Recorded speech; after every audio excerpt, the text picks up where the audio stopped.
Injih. Kawula tansah manggih rahayu kalis ing sambikala. Sembah nuwun kang tanpa upami Maha Prabu. Nuwun injih Eyang Bagaswara. Lajeng ngaten Maha Prabu. Nuwun. Kula minangka jejering sesepuh namung nderek dawuh sampyandal.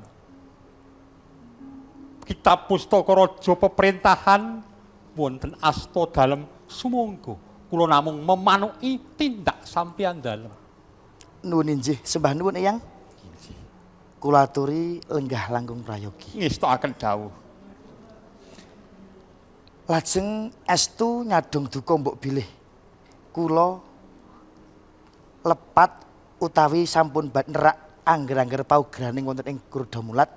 Namung sedaya menika kagem jalari tentremipun rahayunipun wonten ing kraton Gurdamulat. Ngaten kasinggihan.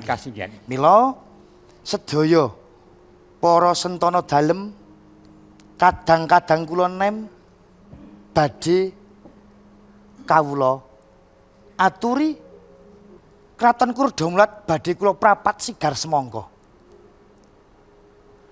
Kasinggihan. Ngaten menika panjenengan dalem jejering piyantun ingkang ngasta keprabon kedah adil. Menika ingkang kula pikajengaken.